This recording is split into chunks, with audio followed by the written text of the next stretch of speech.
Le thème qui nous attend aujourd'hui est un thème assez fort, puisque c'est le thème de l'éducation, et j'imagine que la plupart d'entre vous, comme mère de famille, vous avez à éduquer, ou comme grand-mère, vous avez aussi à avoir ce regard sur vos enfants ou petits-enfants, selon le cas.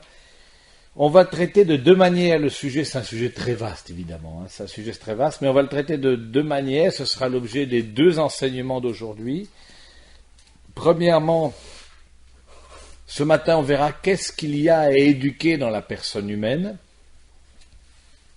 Donc un peu détailler la personne humaine, avoir ce qu'on appelle une anthropologie, ça fait partie de la philosophie, une anthropologie de la personne humaine, pour savoir ce qu'il y a à éduquer. Et puis ensuite, nous verrons ensuite quels sont les grands axes à donner. Alors je ne vous donnerai pas des trucs d'éducation, vous pourriez m'en donner beaucoup plus, vous qui êtes au contact quotidien, mais souvent ce qui manque c'est ça, c'est un peu des lumières. Dire où est-ce qu'on va aller, où est-ce qu'on veut guider nos enfants, parce que éduquer, ça vient dans le mot éduquer, il y a ducere, c'est-à-dire conduire. Conduire vers quoi, et il faut bien prendre conscience que éduquer, c'est plus donner des directions que donner des directives, même s'il faut donner des directives. Et éduquer, c'est pas dresser. C'est faire que, avec la grâce de Dieu, parce qu'on s'appuie sur le Seigneur pour cet exercice redoutable qu'est l'éducation, avec la grâce de Dieu, demander au Seigneur vraiment que l'enfant ait une certaine direction dans sa vie. Prenne ensuite le départ, ensuite il en fera ce qu'il voudra, mais prenne le départ avec au moins quelque chose de clair dans sa conscience, dans son cœur. Et ça, c'est dans l'éducation. Et de façon à ce qu'il se l'approprie ensuite lui-même. Comme nous-mêmes, nous sommes appropriés de nos parents un certain nombre de choses, d'autres qu'on a laissées de côté, mais d'autres choses, et peut-être d'autres qu'on a rajoutées que nos parents ne nous ont pas données. Alors, donc, on commence ce matin par cette question un peu d'anthropologie, qui est très importante. Quelle est la personne humaine que l'on doit éduquer ? Et je vous renvoie, peut-être certaines étaient là à la première halte de l'année, là au mois d'octobre, sur la vision de l'homme. C'est essentiel pour la question de l'éducation. Tout simplement, si j'ai comme vision de l'homme une vision qui arrête l'homme simplement à la dimension matérielle, c'est-à-dire qu'il n'y a rien après la mort. L'homme est un amas de matière, il meurt et puis tout meurt avec lui. Ou alors, si j'ai comme vision de l'homme que dans l'homme, il y a une dimension spirituelle, mais au sens philosophique, c'est-à-dire une dimension qui transcende la matière et qui demeure après la mort de corps, ce qu'on appelle l'âme spirituelle, on verra ça. Eh bien, j'éduque l'enfant, et puis en plus la dimension de foi que mon enfant et en ce que la personne humaine est faite pour voir Dieu, et donc est appelée à l'éternité. On méditait avec certaines familles là, durant le week-end sur la question de l'espérance. C'est ça, c'est réaffirmer qu'on est fait pour la vie avec Dieu. Mais qu'on met mon enfant au monde pour l'éternité. Mais c'est pas du tout pareil. C'est pas du tout pareil. Les axes qu'on va donner sont pas du tout les mêmes. Dans un cas, on dira, mange, bois, fais la fête, je sais pas quoi. Et dans l'autre cas, il y aura une profondeur qui sera donnée, parce qu'on prend conscience que cette éternité, on la vit d'ici-bas. Donc vous voyez, et puis on prendra les moyens spirituels, et la vie spirituelle fera partie de l'éducation. Dans l'autre cas, on vit comme si Dieu n'existait pas, comme beaucoup de nos contemporains. Donc, vous voyez, c'est vraiment très important, et aujourd'hui, il y a des visions de l'homme qui sont différentes, et il faut en prendre conscience. Et ensuite, les lois en sont le signe, les systèmes économiques, les systèmes éducatifs, tout ça, ça nous est distillé au quotidien, et sans qu'on ait forcément à prendre conscience des mots, et mettre des mots là-dessus. Alors, on va commencer tout de suite par cette anthropologie. Alors, cette anthropologie, je m'appuie sur Aristote. Aristote, qui est un païen, donc il ne s'agit pas d'anthropologie chrétienne, parce qu'il peut y avoir une anthropologie chrétienne. Là, on parle d'anthropologie philosophique. C'est-à-dire par Aristote, sur son traité sur l'âme humaine, a détaillé un certain nombre de choses par l'observation, qui habitent le cœur de l'âme humaine, et donc qu'il nous livre là. Tout d'abord, la première réalité que nous découvrons dans la personne humaine, c'est la réalité du corps. Et comme il est aussi important d'éduquer le rapport au corps. Le rapport au corps, évidemment, c'est le rapport à l'hygiène, bon, mais c'est le rapport aussi à la sexualité. Je suis comme homme, je suis comme femme. Et donc conforter l'enfant dans sa féminité, dans sa masculinité. On a vu qu'on avait parlé de la place du père dans la famille, que c'était entre autres le rôle du père, que de conforter l'enfant dans sa propre féminité ou sa propre masculinité. C'est pas interchangeable. Il n'y a pas une mode unique sexe, ça n'existe pas. Ça veut dire, si dans les jeans ou je sais pas quoi, mais en dehors de ça, non. C'est comme homme et comme femme, on est au monde avec une perception différente du réel. Et donc, c'est aussi prendre conscience de l'importance du respect de son propre corps, du respect de son propre corps.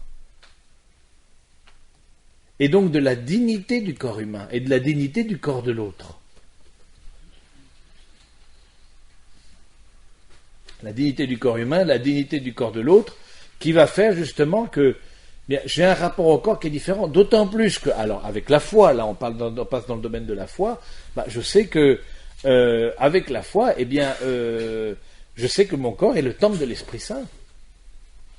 Donc je suis habité dans mon corps.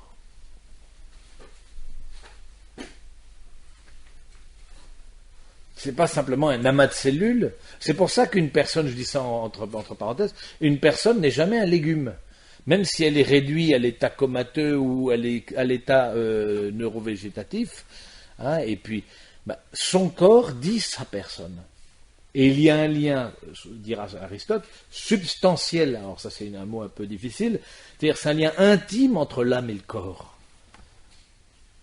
Ce que l'on fait avec son corps touche notre âme. Ce que je vis avec moi, mon âme, ce que je vis dans mes sentiments, dans mes émotions, se traduit dans le corps. La preuve, c'est ce qu'on appelle les maladies psychosomatiques.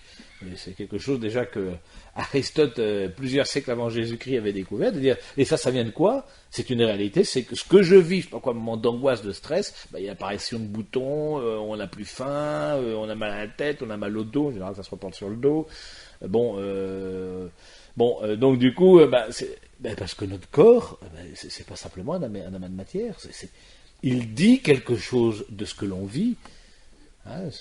Et à tel point, par exemple, que même dans les entreprises, il y a ce qu'on appelle la psychomorphie, c'est-à-dire que les entreprises, dans le recrutement, analysent le visage de la personne et en fonction de son visage, en tirent un certain nombre de caractères. C'est ce qu'on appelle la caractérologie, etc. Mais à tel point...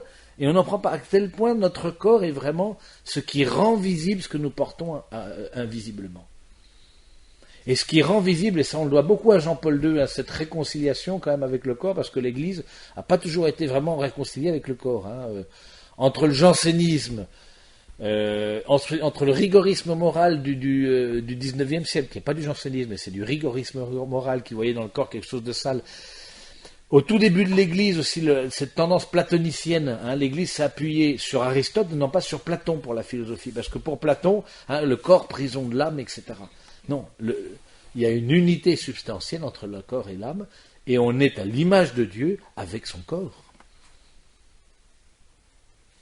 Et ça, on le doit à Jean-Paul II, quand même. Ça, c'est parmi les grandes choses qu'il a faites, c'est vraiment la théologie du corps, qui est relativement peu connue aussi, qui s'affirme sur une vision personnaliste de la personne humaine. C'est n'importe le corps qui dit la personne. Et il dit, ça le dit dans l'étreinte des époux.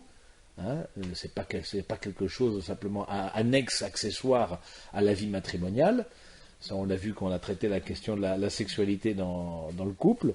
Mais ça le dit aussi dans l'amour de Dieu qui, dans le corps de Jésus, s'est manifesté. Et qui continue de se manifester dans le corps eucharistique. Donc, vous voyez, donc l'éducation du corps, c'est aussi l'éducation de sa propre identité.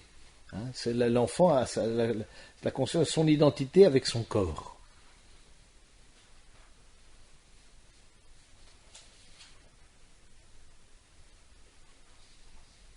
Et très bien de pas, et parce que parfois, l'adolescence, etc., ils sont très attentifs au look qu'ils ont, etc. Bon. Alors il faut un peu leur donner des encouragements aussi par rapport à leur propre corps, mais les éveiller, c'est aussi toute l'éducation sexuelle. Bon, non, c'est pas le thème d'aujourd'hui, mais à quoi ce désir qui te pousse vers l'autre sexe, à quoi il sert, pourquoi il est là? Il faut pas avoir peur d'en parler. Je veux dire, là, ce week-end, j'ai un week-end de préparation au mariage. 95% des couples qui arrivent au mariage, c'est-à-dire qui ont déjà la date fixée, n'ont jamais eu d'éducation sexuelle, parce que les parents, tout simplement, n'ont pas des mots pour pouvoir expliquer. Ni expliquer la finalité, ni expliquer l'aspect technique. Il n'y a rien de sale dans le corps. C'est notre cœur qui est sale. Mais dans le corps, il n'y a rien de sale. Désolé. Donc, ça fait partie aussi de ça. C'est remettre, au fond, il y a une finalité dans l'homme qui est là, cette communion et qui est source de bonheur, dont le corps est aussi un des instruments. C'est pas le seul, mais c'est un des instruments. Voilà. Donc, c'est la question du corps. Hein, Et c'est vrai qu'il y a beaucoup de choses, surtout quand l'enfant est petit, qui passent par le corps. C'est l'importance du toucher, par exemple, l'importance de la tendresse corporelle, je veux dire, tout ça qui apaise l'enfant. Parce que le toucher, c'est le sens qui donne le plus de certitude. Un enfant qu'on ne toucherait pas, c'est un enfant peu à peu qui dépérit.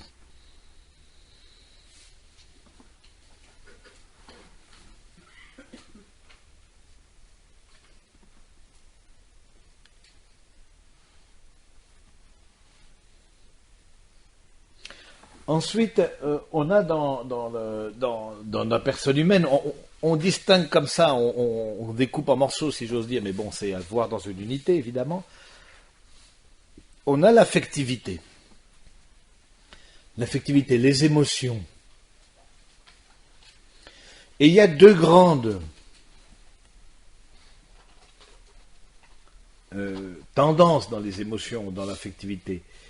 Il y a ce qu'on appelle le concupiscible et il y a ce qu'on appelle l'irascible. Qu'est-ce que c'est que le concupiscible? Alors pour Aristote, le concupiscible, c'est tout ce qui est en nous recherche de plaisir, l'éros, si on pourrait dire. Hein. C'est la recherche de plaisir. C'est en nous que ce soit le plaisir charnel, que ce soit le plaisir de la musique, que ce soit le plaisir des yeux, que ce soit le plaisir de l'intelligence. Hein. Le plaisir comme joie, aussi la possession d'un bien, donc on est tourné vers le bien.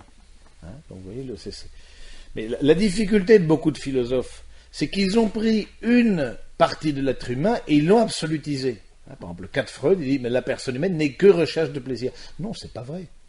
Il y a en elle, c'est évident, une recherche de plaisir, sinon on ne pourrait pas vivre. Si on n'a pas un certain plaisir à manger, mais on ne mangerait pas. Si on a fait un certain plaisir à donner la vie dans le couple, ben on ne le ferait pas, c'est tout simplement.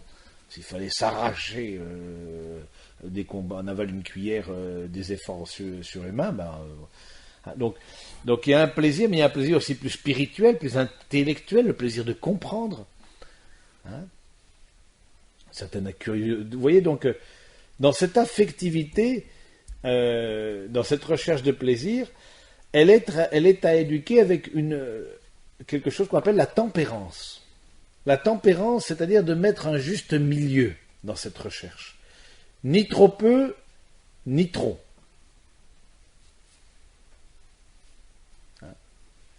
Et donc on éduque dans la tempérance, essayer de trouver ni trop peu tout ce qui est plaisir et sale, etc., ce qui est faux. C'est en nous, c'est ni bon ni mauvais. Tout dépend à quoi on le dirige, vers quoi on le canalise, quelle est la source, quel est le but. C'est ni bon ni mauvais. C'est dans la personne humaine. Et si on bride l'affectivité, si on ne veut... Mais c'est comme la cocotte minute, hein, dont on retiendrait le bouchon, mais à un moment donné, ça pète. Donc il faut savoir aussi écouter ses émotions. Hein. Mais aussi dans la personne humaine, ce qu'on appelle l'irascible, c'est-à-dire cette capacité de combativité.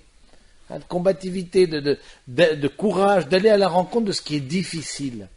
Ou alors de tenir dans la difficulté. Et ça, parfois, on ne l'éduque pas assez. le concupiscible, ça, la société se charge largement pour le développer, parce que tout est basé là-dessus. Faites-vous plaisir, le tout de suite, etc. Tout ça, c'est ce qui est dans l'air ambiant.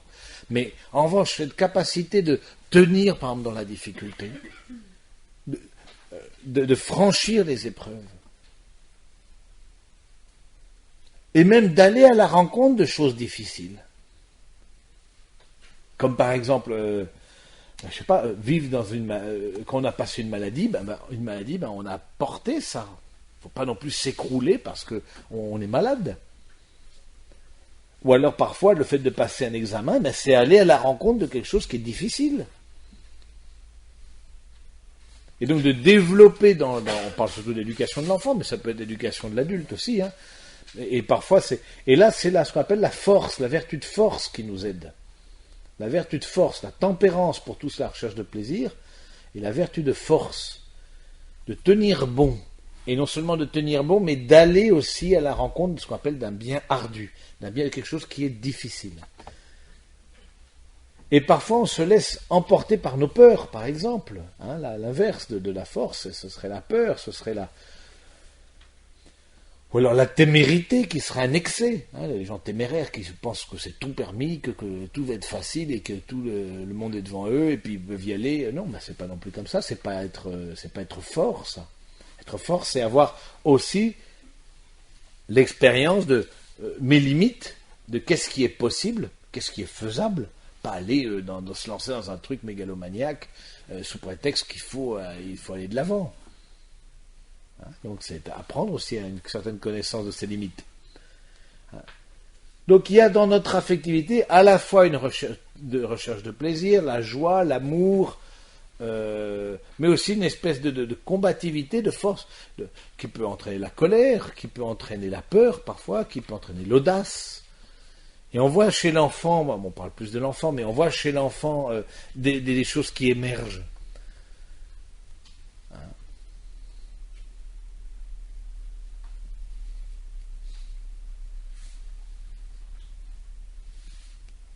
Le tout dans l'affectivité, c'est de canaliser les choses. C'est de faire prendre conscience des émotions. Que l'enfant ne refoule pas à l'intérieur, ou nous-mêmes, à l'intérieur qu'on dise, si tu es triste, la tristesse fait partie de ces émotions attachées au plaisir, c'est le manque de plaisir, donc ça engendre une certaine tristesse. Ça fait partie de notre vie, il faut le dire. On voit parfois des enfants qui ne s'autorisent pas à dire ce qui les habite. On les sent très émus, très affectés, et ils ne le disent pas, parce que parfois ils n'ont pas les mots pour le dire aussi. Mais c'est à nous, adultes, à essayer de les faire parler pour un peu pour pas que ça se consolide, que ça se... Ensuite, on a toute la partie de la sensibilité, ce qu'on appelle sensibilité, ou sensitivité plutôt, rapport au sens. Et ça, c'est très important. Le rapport au sens. Alors, il y a deux sens, il y a deux formes de sens. Il y a les sens qu'on appelle externes et les sens internes. Les sens externes, c'est tout simplement les 5 sens. Les 5 sens qu'on connaît. L'ouïe, l'odorat, le toucher, la vue, le goût. Et pourquoi il y a aussi à éduquer ça. Il faut bien comprendre qu'il y a très peu de choses qui sont spontanées dans notre vie. Il y a très peu de choses qui sont spontanées. Tout dans l'être humain doit être éduqué. Le bébé d'homme, l'enfant, le petit homme, il naît dans une totale fragilité, contrairement à beaucoup d'autres animaux qui arrivent à se débrouiller au bout de 2 jours ou d'un mois ou de 2 mois. Lui, parfois, il faut 20 ans, on va pouvoir 30 ans pour être à peu près autonome. Donc, c'est assez beau de voir celui qui est le plus élevé, je trouve que ça dit beaucoup de choses, celui qui est le roi de la création, qui est quand même l'homme et la femme qui sont rois de la création, c'est en même temps le plus fragile. Vous laissez un enfant sans soin, il meurt, c'est tout simple. Ou un lion, un petit chien, etc., tout de suite, ça se débrouille. Beaucoup plus rapidement. C'est assez intéressant. Ça, je crois que c'est une certaine source de méditation là-dessus. Mais donc de voir au fond Il y a rien de, il y a très peu de choses qui sont spontanées. Arrêtons de croire, il faut être spontané, etc. Ça aussi un peu ça ne veut rien dire, parce que la spontanéité, c'est peut-être l'égoïsme, qui est ça, être égoïste, c'est très très spontané. Alors là, ça, en tout cas chez moi, il n'y a pas besoin de beaucoup de l'éduquer. Ben non, mais l'égoïsme, non. Qu'est-ce qu'on veut vivre? Est-ce que c'est ça qu'on veut vivre? Donc, c'est pour ça que c'est une tâche laborieuse, l'éducation, parce qu'il y a un peu tout à éduquer. Alors, pourquoi éduquer les sens et développer les sens? Et c'est aussi un peu je ne sais pas si vous connaissez la méthode Vitose, qui part comme une certaine rééducation à partir des sens, donc de prendre conscience. Un enfant ou une grande personne qui ne serait pas dans le réel, eh bien, il aurait cette difficulté à être. On repart des sens pour le remettre dans le réel. Mais c'est une méthode tout à fait excellente. Parce que c'est les sens qui nous mettent dans le réel. On n'est pas des purs esprits. On n'est pas dans notre imaginaire, simplement. Le fait d'éduquer la vue, d'éduquer l'ouïe, alors ensuite on voit d'éduquer le toucher, etc. C'est remettre la personne dans le réel. Et on verra quelle importance ça a ensuite pour le développement de l'intelligence. Pour le développement de l'intelligence. Les sens, donc, qui nous mettent dans le réel et qui en même temps nous construisent. On parlait de l'importance du sens du toucher, donc de toucher la personne, mais aussi la vue qui est le plus spirituel des sens. Dans un regard, on peut découvrir beaucoup de choses de la personne.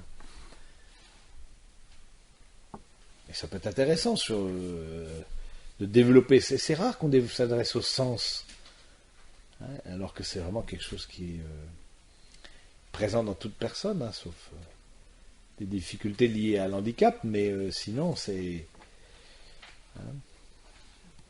Donc les sens qui vont ensuite, et c'est là où c'est important, nous remettre dans le réel et qui vont donner à l'intelligence leur objet. Ensuite on y reviendra. Qui vont permettre à l'intelligence de faire son travail. Parce que rien ne rentre dans l'intelligence sans être passé par les sens. Donc c'est vraiment super important. Rien ne rentre dans l'intelligence sans être passé par les sens. Si j'ai le concept de chaise qui est dans mon intelligence, c'est que j'ai vu des chaises. Au moins, j'ai vu en photo, ou alors si j'ai le concept de, je sais pas quoi, César, je l'ai jamais rencontré personnellement, mais j'ai vu, j'ai lu, il y a quelque chose que j'ai expérimenté. Si j'avais absolument aucune expérience de rien, on discuterait un objet pourquoi très scientifique ou des noms extrêmement complexes ou qu'on ne connaîtrait pas, on me dit, pourquoi? Parce qu'on n'a jamais eu l'expérience, ou par la lecture, ou par l'apprentissage, ou que sais-je.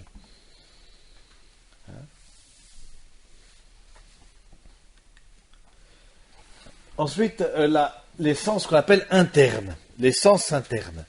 Les sens internes, il y en a 3 sens internes essentiellement, ce qu'on appelle la mémoire, l'imagination et le sens commun.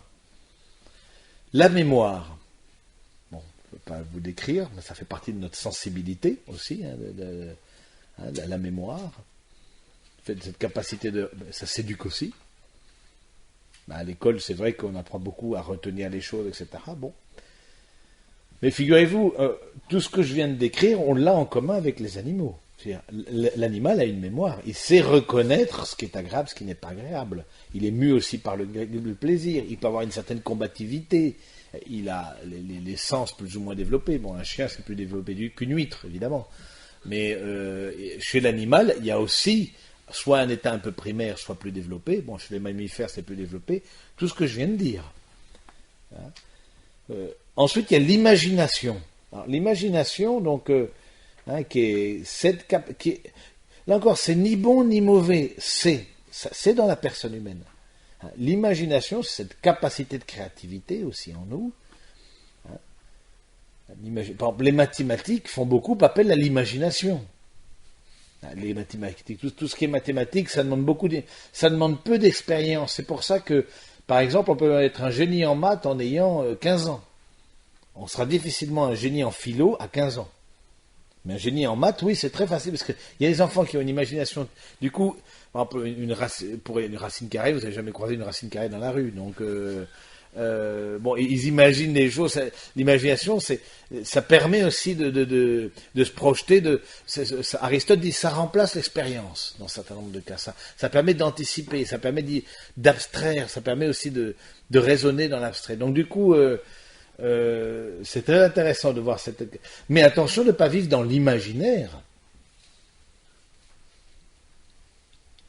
qui serait une certaine coupure du réel.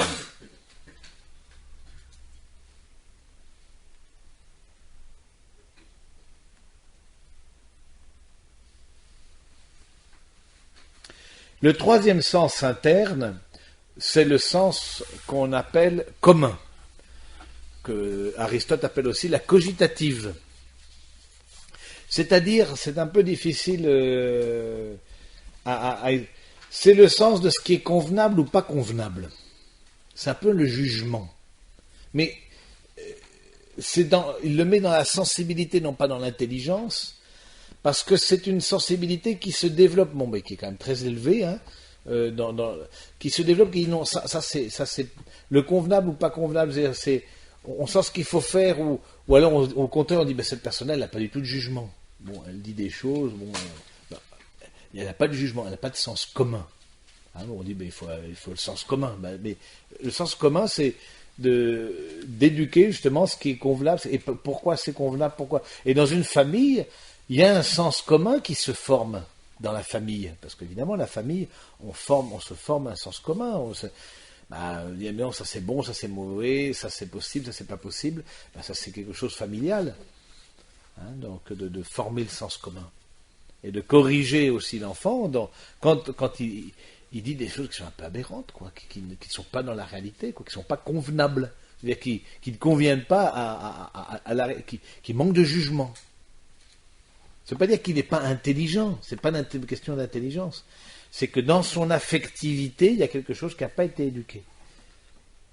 Là, on est dans la sensibilité, l'affectivité. Hein, Alors, dans tout ça, tout ce qu'on vient, c'est un peu rapide, mais dans tout ça, tout ce qu'on vient de décrire, il n'y a rien de tout ça qui nous guide. Quel va être le gouvernail ? C'est la question. Quel va être le gouvernail ? Je crois qu'il y a quelqu'un qui cherche. Quel va être le gouvernail ? Ça va être précisément aucun de ces sens-là. Et ça, c'est important. Ce n'est pas les émotions qui me gouvernent. Ce n'est pas simplement les pulsions du corps qui me gouvernent.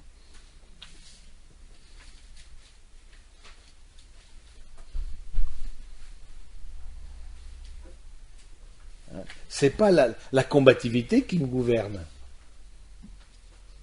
Hein, c'est pas la recherche de plaisir, etc. Et je dis ça parce que bien souvent, on fait appel beaucoup aux émotions. On est dans une sorte de dérive émotionnelle là, dans notre société qui fait peu appel à l'intelligence. Hein, parce que c'est plus facile de gouverner un peuple qui se laisse agir selon les émotions qu'un peuple qui pense. Et donc, cette dérive émotionnelle fait qu'au fond on se laisse aller au gré qui fait qu'on peut passer d'un excès à l'autre, quoi, parce qu'on se laisse les émotions sont celles qui nous guident. Non, c'est pas ça qui doit nous guider. Et par exemple, je pense à une chose là. Alors c'est vrai qu'on a on disait un des symptômes, par exemple.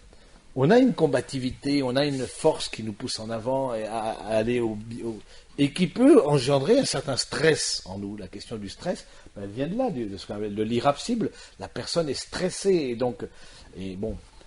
Mais on ne résout pas le stress par la recherche de plaisir, par le fameux verre de whisky quotidien ou le verre de bière.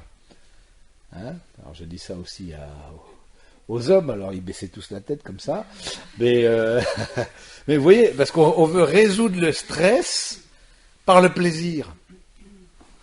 Alors, c'est pas une relation matrimoniale qui va résoudre, parce que je suis stressé, donc sa femme est à disposition. Où est-ce qu'on va ? Ça va pas, là.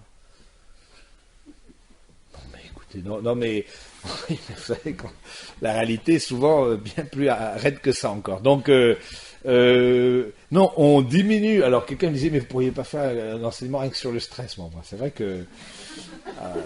mais du coup, à la suite de ça, bon... Mais vous voyez, on résout pas le stress par la recherche de plaisir. On essaie de résorber le stress. Mais qu'est-ce qui me détend? Mais c'est le travail de l'intelligence. Alors, avoir une détente. Alors, ça peut être ça peut être un bon spectacle, ça peut être.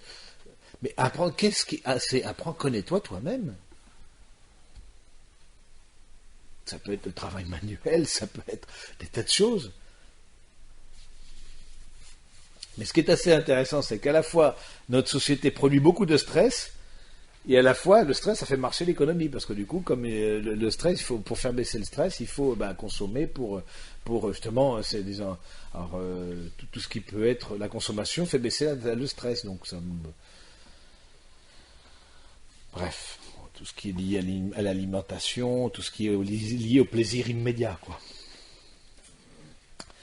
Alors, rien de tout ça nous gouverne nous gouverne dans la personne humaine. Ce qui gouverne dans la personne humaine, ce sont ses facultés spirituelles. Aristote dit qu'il y a deux facultés spirituelles, il y a l'intelligence et la volonté. Mais je dis au passage, c'est important de bien éduquer toute cette partie, tant le corps que l'affectivité, que la sensibilité, parce que si on n'est pas bien équilibré à ce niveau-là, ça va faire qu'au niveau des facultés spirituelles, eh bien, elles ne vont pas pouvoir s'exercer correctement. Parce qu'elles vont pas.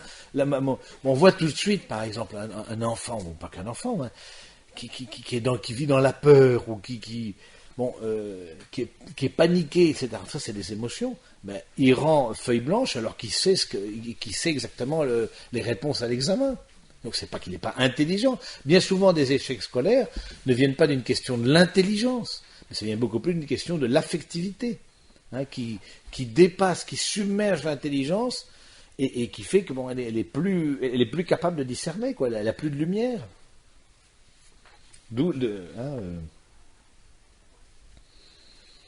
Alors, dans l'intelligence, l'intelligence comme c'est quelque chose de spirituel, c'est-à-dire qui transcende la matière.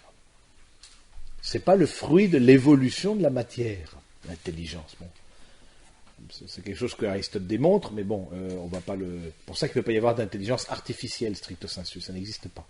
Parce que tout ce qui est robot, etc., ça se résout à la matière, ou à des programmations, etc., mais il n'y a rien de spirituel, hein, sauf dans les films de science-fiction où on donne aux robots des âmes, etc., bon, et ils se révoltent, bref. Mais dans l'homme, dans toute personne humaine, il y a une intelligence et une volonté. Je dis toute personne humaine, même la personne humaine qui a un handicap mental. On dit oui, des personnes qui ont une intelligence, qui sont blessées dans leur intelligence. L'intelligence ne peut pas être blessée parce qu'elle est spirituelle. Ce qui blesse l'intelligence, oui, elle peut être blessée, pardon. Mais ce qui blesse l'intelligence, c'est l'erreur et le mensonge. C'est ça qui blesse l'intelligence. De mentir. Parce que l'intelligence de l'autre a le droit à la vérité. Ou de le mettre dans l'erreur. Ça blesse une intelligence. Mais des personnes qui ont des handicaps mentaux ne sont pas blessées elles ont une intelligence et une volonté comme n'importe qui, donc leur dignité absolument intacte.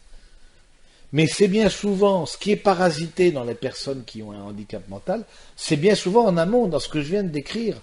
Ou la capacité de saisir les choses, c'est plutôt la matière qui est souvent pas disposée pour pouvoir que l'intelligence et la volonté s'expriment. Et encore, il y a toujours une intelligence et une volonté qui s'expriment. J'ai été pendant 2 ans à aider une personne comme ça à l'Arche, mais je me rendais bien compte que j'avais en face de moi une volonté. Si la personne voulait, elle était très très lourdement handicapée, mais elle avait une volonté. Si elle ne voulait pas manger, elle ne mangeait pas. Et puis bon, parfois on s'engueulait, mais bon, vous voyez, comme c'est important de reprendre conscience des choses toutes simples comme ça, mais de dire au fond, dans la personne humaine, sa grande dignité, c'est cette capacité de porter en elle quelque chose qui transcende la matière, quoi. C'est son intelligence, sa volonté qui est dans toute personne humaine. Et qui est à éduquer, là encore une fois. Alors l'intelligence n'est pas l'érudition. L'intelligence se mesure pas simplement au... Alors c'est vrai qu'on voit des enfants, par exemple, qui sont intelligents, qui pigent. Alors parce que c'est quoi aussi l'intelligence? C'est la capacité de faire les liens. Ils pigent vite. Et ils font vite les liens entre les choses. C'est très... Quand on voit ça chez un enfant, c'est vraiment source d'admiration. Ou alors la capacité, enfin, et ça vient de intus legere, c'est lire à l'intérieur des choses. Et l'intelligence, elle est dans la vérité quand elle est en adéquation avec le réel, avec ce qui est. Donc l'intelligence est fécondée par le réel.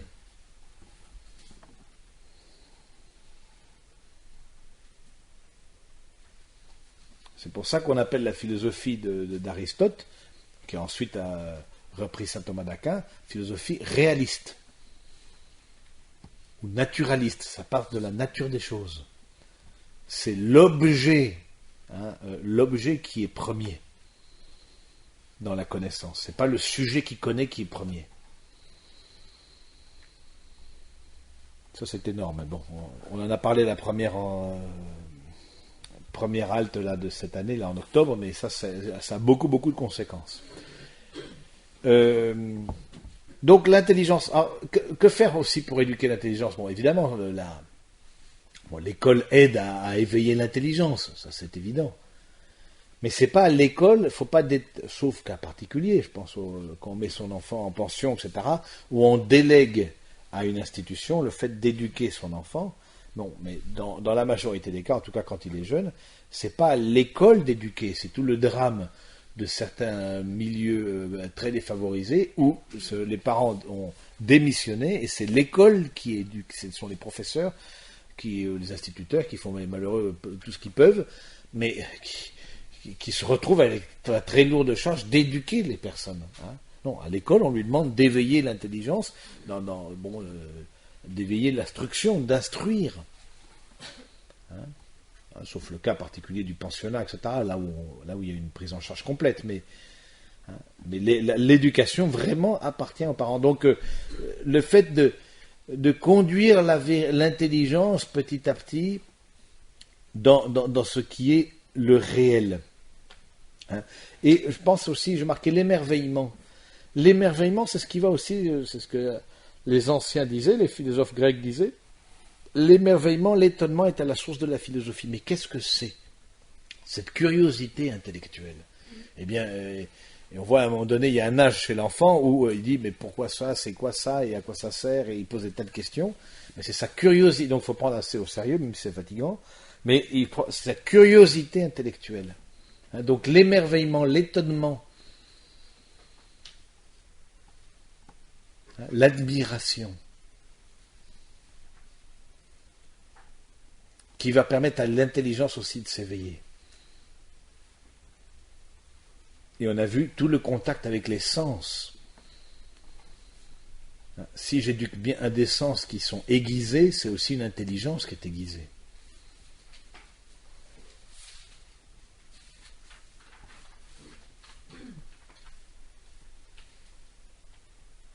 Les grands cuisiniers, par exemple, ils ont eu un sens du goût qu'ils ont travaillé, qu'ils ont étudié, ou alors ce qu'on appelle les nez.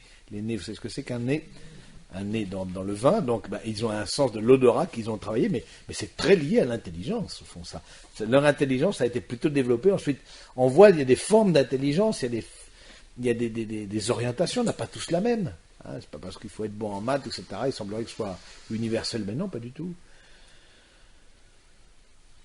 Donc, d'être attentif à quelle est la forme d'intelligence. On parle de l'enfant, est-ce qu'il y en a qui sont plus dans l'abstraction, il y en a qui sont plus dans l'intelligence manuelle, il y en a qui sont plus bon.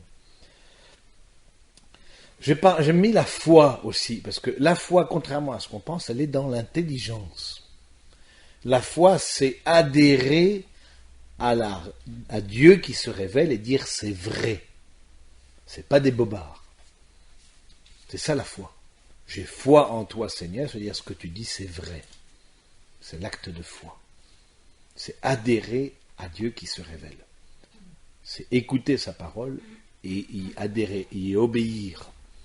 Et donc pour y obéir, ça demande de dire c'est vrai. Je ne vais pas obéir à quelque chose qui est faux. Ou alors je suis maso, mais bon, toute chose.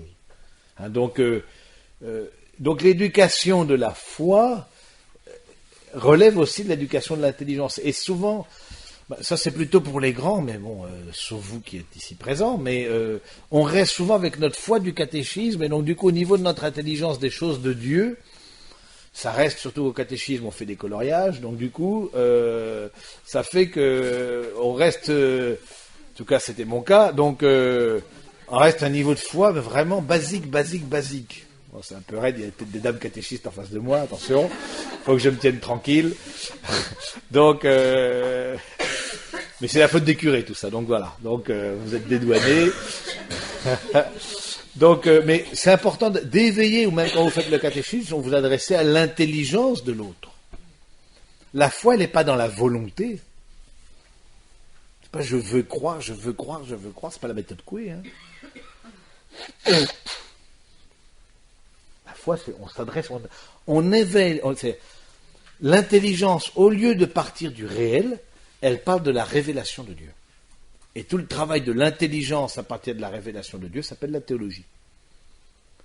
Et celle qui parle du réel, expérimentable, s'appelle la philosophie. Mais vous comprenez bien qu'une philosophie qui serait pas ancrée dans le réel, ça rend très difficile ensuite une théologie, même une expérience spirituelle. Si je n'accueille pas d'abord le réel comme une source pour mon intelligence, ce sera très difficile d'accueillir la révélation de Dieu. Ou alors Dieu sera dans mes concepts comme quelque chose qui m'aide à construire ma logique cohérente de concepts. Et c'est pas ça Dieu. Il est extérieur à nous-mêmes. C'est quand même pas le fruit de notre cohérence ou d'une succession logique. Donc, dans la vie de foi, on part d'un point qui est extérieur à nous-mêmes, qui est la révélation. Donc, ça élève l'intelligence à une réalité spirituelle.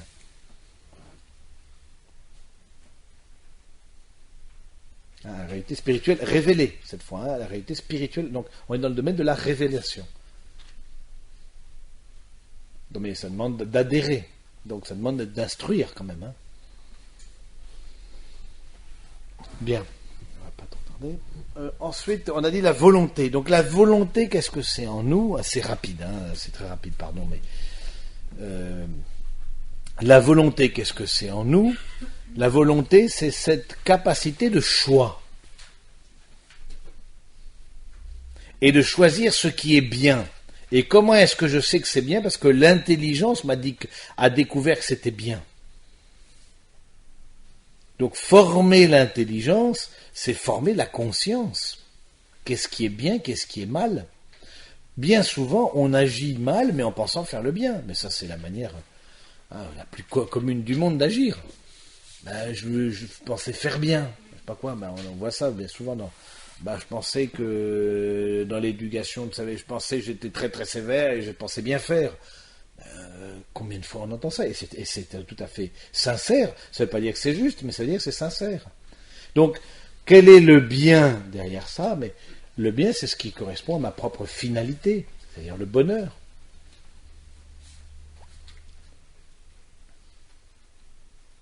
Et la finalité de l'intelligence, c'est la vérité. La finalité de la volonté, c'est l'amour. Donc cette capacité de choix, cette capacité d'aimer le bien. Si j'aime quelqu'un concrètement, mais c'est que je vois en lui ou en elle un bien. Et quand je cesse de voir un bien, c'est là où ça se complique. Je vois quelque chose de bon. Je ne peux pas aimer le mal. C'est impossible. Tel que je suis fait, on ne choisit jamais le mal. Et c'est le philosophe Pascal qui disait, même l'homme qui va se pendre cherche son bonheur. On agit toujours sous le couvert du bien. C'est qu'on voit. Alors, il y a des biens véritables et il y a des faux biens. Donc ça implique un jugement et donc une formation morale. Il y a des biens véritables et il y a un bien réel et un bien illusoire. Hein, donc, cette capacité de choix, et donc ça veut dire aussi cette capacité d'engagement, mais ça veut dire aussi cette capacité de renoncement dans la volonté. Et là aussi, il y a du mal à éduquer la volonté. Autant l'intelligence, bon, surtout pendant certaines classes de la société, on pousse beaucoup les enfants, il faut les pousser, il faut les mettre dès la cinquième, faut qu'ils aient anglais, russe, chinois, tout ça pour les stimuler, plus le sport, plus le machin, le piano, l'équitation, tout ça en même temps. Mais bon, cette capacité de choix, d'engagement, donc cette responsabilité, donc c'est l'éducation à la liberté, elle est dans la volonté, la liberté.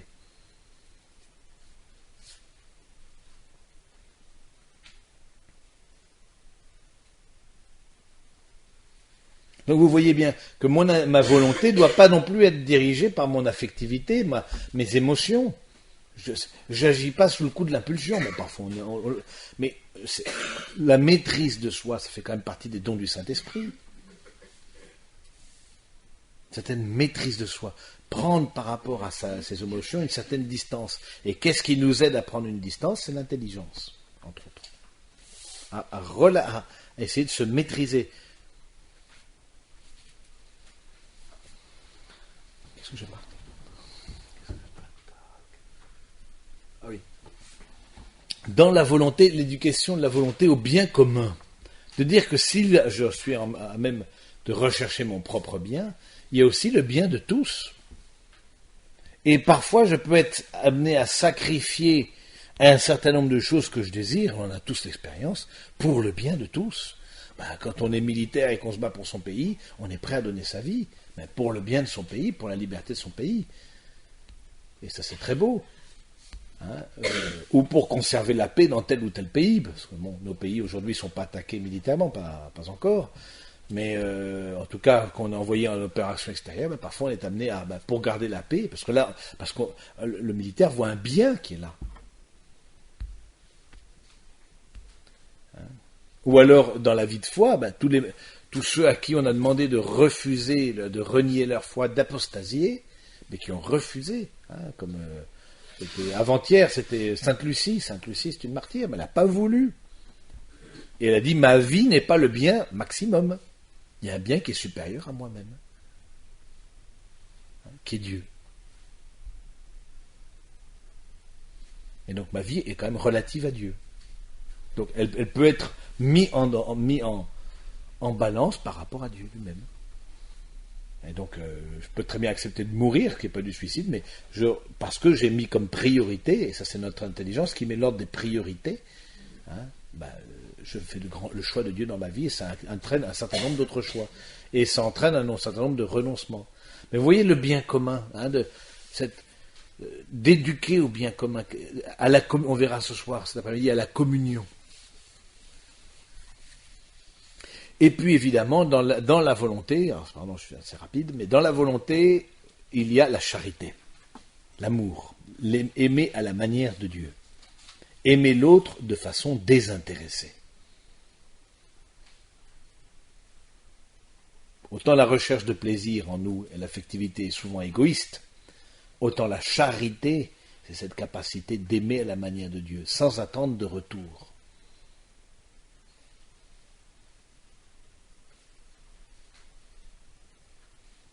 Et ça, c'est une vertu théologale, comme la foi et l'espérance, qui est donnée. La capacité est donnée. L'exercice, lui, il incombe à chacun d'entre nous. Mais il est donné au baptême. Mais il y a des gens aussi qui ont des grâces de charité sans être baptisés, ça on le voit très bien. Dieu donne ses dons quand même à qui il veut. Hein, mais voilà. Ensuite, la quadrature du cercle, c'est l'unification de tout ça. On a séparé les affaires pour comprendre. Mais bon, on sait bien qu'on est une unité. On sait bien qu'on est une unité. Et la maturité, ce sera beaucoup l'unification de toutes ces facultés qu'on a en nous. L'intégration, l'harmonie.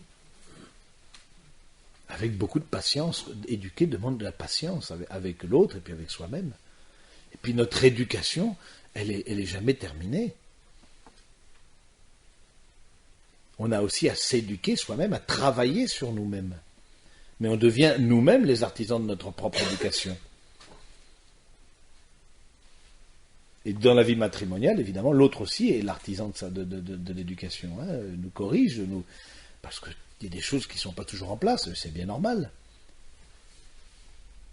Mais c'est ça qui est formidable, c'est qu'on est appelé à travailler sur nous-mêmes toute notre vie. Alors on dit, c'est fatigant, quand est-ce qu'on se reposera? Au ciel. Mais c'est formidable, parce qu'on peut grandir aussi.